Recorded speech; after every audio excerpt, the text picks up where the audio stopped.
हरे कृष्णा, राधे राधे। प्रेम सत्संग सुदामाला सत्संग।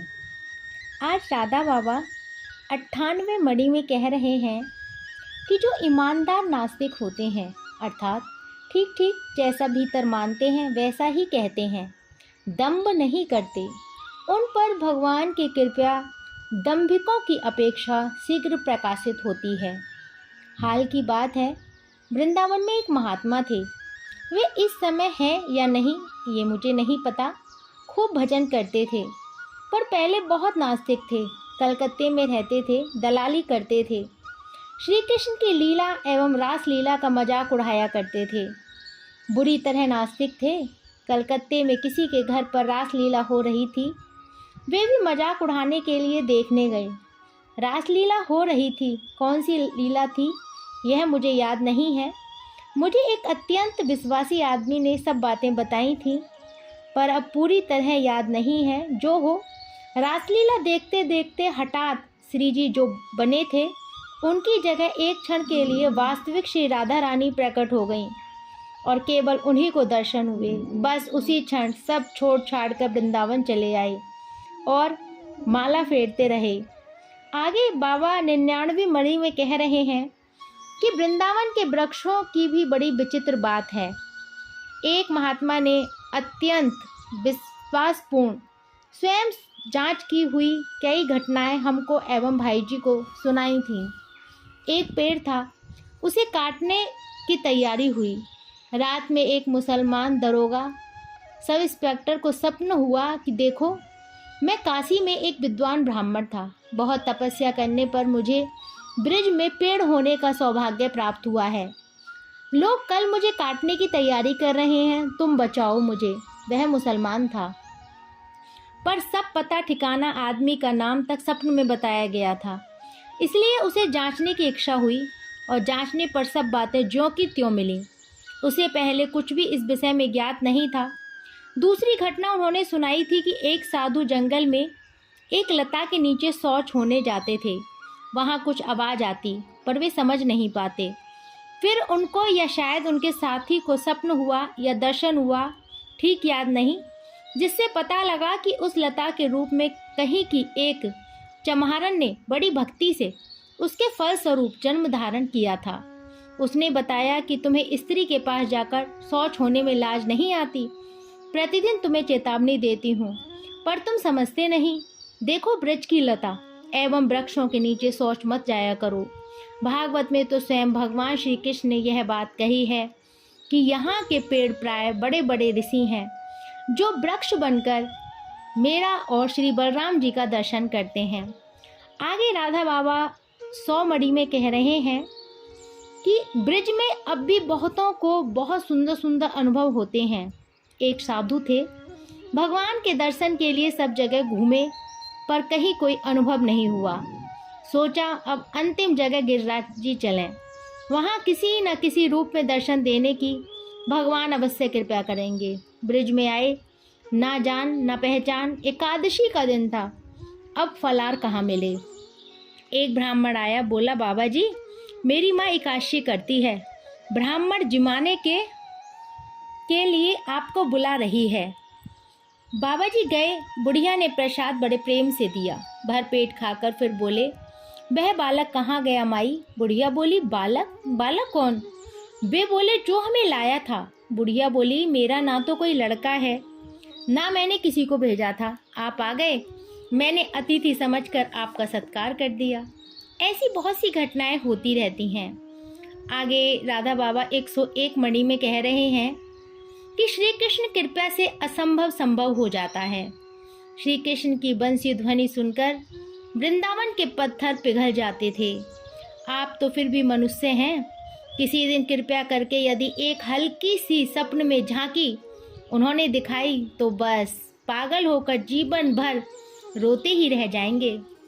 आगे बाबा 102 मणि में कह रहे हैं कि महाप्रभु संन्यास के बाद जब शांतिपुर से नीलांचल रहने के लिए चलने लगे, तब सब कोई रो रो कर बेहोश होने लगे।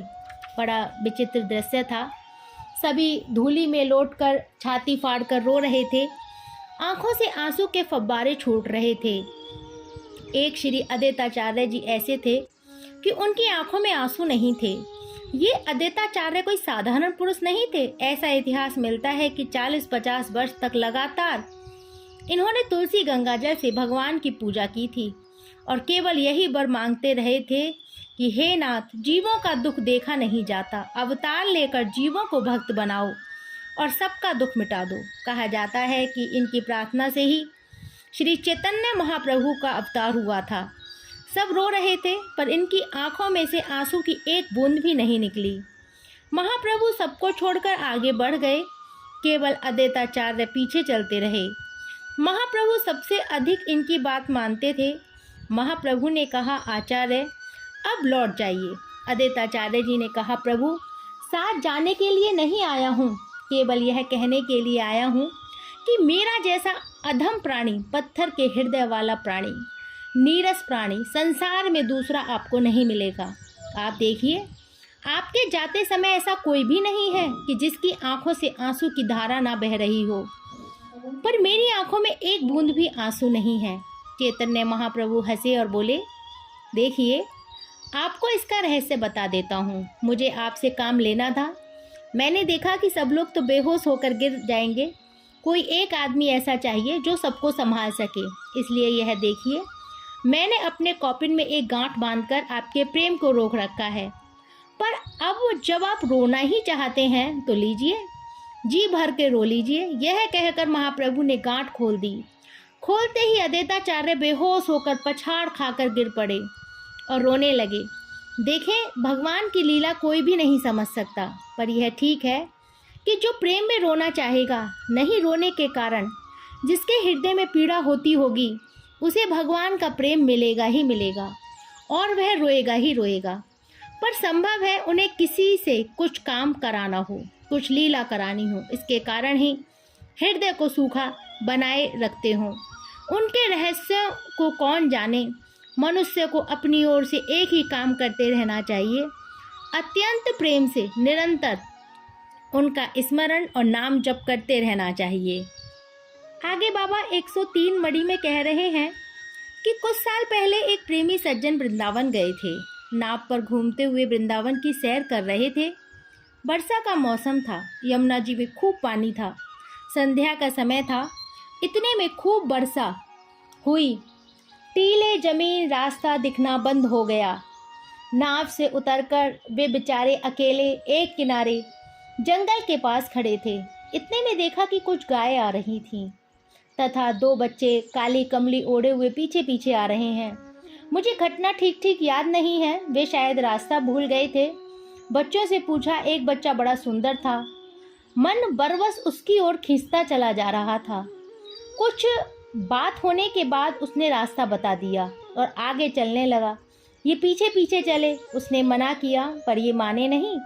उसी समय गाय, बच्चे आदि सभी अंतर्ध्यान हो गए।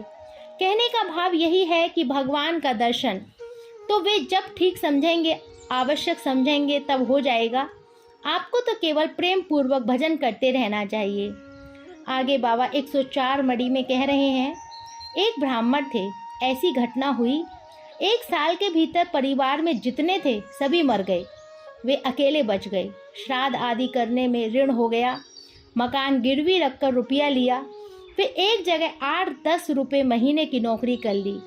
इसी से 5-7 रुपये बचाकर किस्त का रुपया भरते जाते थे और बहुत कम खर्च में काम चलाकर बिहारी जी के मंदिर में भजन करते रहते थे। यह नियम है कि तमस्सुक की पीठ पर किस्त का रुपया चढ़ा दिया जाता है, पर उस महाजन के मन में बेईमानी थी। वह मकान हड़पना चाहता था, इसलिए चढ़ाता नहीं था। जब रुपया करीब सब भर गया, केवल 8-10 रुपये बाकी बचे थे, तब उसने पूरे रुपये की सूद सहित नालिश कर दी। सम्मन आया। बेचारे ब्राह्मण देवता बिहारी जी के मंदिर में बैठे थे। सुनकर बहुत दुखी हुए। बोले, मैंने तो सब रुपए भर दिए हैं, केवल 8-10 रुपये बाकी हैं। उसकी विकलता देखकर सम्मन वाले चपरासी को दया आ गई। उसने कहा, कोई गवाह है? ब्राह्मण ने कहा, कोई नहीं। वह बोला, तो बड़ी दिक्कत है। ब्राह्मण बोला, हाँ, एक गवाह है, बिहारी जी। भगवान की कुछ ऐसी लीला की चपरासी की समझ में यह आ गया कि सचमुच कोई बिहारी जी नाम का एक व्यक्ति इसका गवाह है। उस चपरासी ने जाकर मुंशी से कह दिया कि हुजूर, ब्राह्मण ईमानदार है, महाजन बेईमान है। उस ब्राह्मण का एक गवाह है बिहारी जी, उसके नाम से सम्मन निकाल दे। मुंसिफ भी भला आदमी था, उसने सम्मन निकाल दिया। वही चपरासी फिर आया, ब्राह्मण वहीं बैठे थे। बोले, यही कहीं होगा, तुम यहीं कहीं जाकर साट कर चले जाओ। भगवान की लीला थी। उसने समझा क्या हर्ज है। लोगों को पता था कि बिहारी जी का अर्थ है ये बिहारी जी हैं, इसलिए सब लोग हंस रहे थे कि यह कितना मूर्ख है। तारीख आई, उसके पहले दिन रात में ब्राह्मण ने मंदिर में जाकर रहने की आज्ञा मांगी, पर पुजारी आदि तो हंसते थे। उसके बहुत रोने पर उन सब ने आज्ञा दे दी। वह रात भर रोता रहा। सुबह उसे नींद आ गई। देखता है कि बिहारी जी आए हैं और कह रहे हैं, रोते क्यों हो, तुम्हारी गवाही मैं अवश्य दूंगा। नींद खुलते ही वह तो आनंद में भर गया और उसे तनिक भी संदेह नहीं रहा। पूरा विश्वास था कि ये मेरी गवाही अवश्य देंगे। लोगों में हलचल मच गई। उसने कहा, तुम लोग देखना, मेरी गवाही बिहारी जी अवश्य देंगे। बहुत से आदमियों ने सोचा चलकर कोर्ट में आज तमाशा देखेंगे, पर भगवान की लीला, आंधी पानी आ गया। फलतः बहुत कम आदमी आ सके। फिर भी कुछ पूर्ण आत्मा भाग्य से चले गए। कोर्ट में मुंसिफ के सामने मामला पेश हुआ। मुंसिफ ने पूछा, गवाह आया है? ब्राह्मण बोला, हाँ हुजूर, आया है। चपरासी ने आवाज़ लगाई, बिहारी गवाह हाजिर हो। पहली बार कोई जवाब नहीं, दूसरी बार कोई जवाब नहीं, तीसरी बार जवाब आया, हाजिर हैं। इतने में लोगों ने देखा एक व्यक्ति इतने सारे शरीर को काले कंबल में ढके हुए आया और गवाह के कटघरे में जाकर खड़ा हो गया। उसने जरा सा मुंह का पर्दा हटाकर मुंसिफ को देख लिया। बस मुंसिफ के हाथ से कलम गिर गई। वह एकटक कई मिनट तक उनकी ओर देखता रहा। उसकी ऐसी दशा हो गई मानो वह बेहोश हो गया हो। कुछ देर बाद मुंसिफ बोला, आप इसके गवाह हैं? वह काले कंबल वाला बोला, जी हाँ। आपका नाम? बोले, बिहारी। आपको मालूम है इसने रुपए दिए हैं? इस पर बड़ी सुंदर उर्दू भाषा में बिहारी गवाही बोले, हुजूर, मैं सारे बाकायद अर्ज करता हूँ। इसके बाद बताना शुरू किया, अमुक तारीख को इतने रुपए, अमुक तारीख को इतने रुपए, तारीख बार करीब 100 तारीख बता दी। मुद्दई का वकील उठा और बोला, हुजूर, यह आदमी है कि लाइब्रेरी? कभी आदमी को इतनी तारीख याद रह सकती है? बिहारी गवाह बोले, हुजूर, मुझे ठीक ठीक याद है। जब यह रुपए देने जाता था तब मैं साथ रहता था। मुंसिफ, क्या रुपए बही में दर्ज हुए हैं? बिहारी गवाह, जी हाँ, सब दर्ज हुए हैं, पर नाम नहीं है। रोकड़ बही में उन तारीखों में रकम जमा है, पर इसका नाम नहीं है, दूसरे झूठे नाम से जमा है। मुंसिफ, तुम बही को पहचान सकते हो? बिहारी, जी हाँ। मुंसिफ ने उसी समय कोर्ट बर्खास्त किया और 2-4 चपरासियों के साथ मुद्दई के मकान पर चला गया। साथ साथ बिहारी गवाह थे। किसी ने गवाह का शरीर नहीं देखा, केवल मुंसिफ ने मुंह देखा था। वहां पहुंचकर बिहारी गवाह ने आलमारी बता दी, बही का इशारा कर दिया और उस बही में ही मुंसिफ ने बही निकलवाकर मिलाना शुरू किया। गवाह ने जो तारीखें बताई थी उन्हीं में उतनी रकम दूसरे ऊचंद के नाम से जमा थी। अंतिम तारीख कई पन्नों के बाद थी। पन्ने उलटने में देरी हो गई, पर वह भी ठीक मिली। पर इतने में ही लोगों ने देखा कि बिहारी गवाह का पता नहीं, क्या हुआ, कहाँ गए, कुछ पता नहीं चला। मुंसिफ कोर्ट में आया, मुकदमे को डिसमिस कर दिया गया और स्वयं त्यागपत्र लिखकर साधु हो गया। यह घटना कहीं शायद छपी भी है। संभव है मुझे कुछ हेर फेर से सुनने को मिली हो। यह घटना सर्वदा सच्ची है तथा इसमें कुछ भी आश्चर्य की बात नहीं है। यदि मनुष्य पर, भगवान पर सच्चा विश्वास हो तो आज भी ऐसी इससे भी अद्भुत घटना हो सकती है और होती है। सांसारिक कार्यों में सहायता देना और अपना प्रेम देना भगवान के लिए तो दोनों ही समान हैं। असल में भगवान भक्त वांछा कल्पतरु हैं। उनसे हम जो चाहें वही वे करने को तैयार हैं। हाँ, चाहे सच्ची और दृढ़ विश्वास युक्त होने से ही काम होता है। कल इससे आगे का सत्संग। जब तक के लिए हरे कृष्णा, राधे राधे।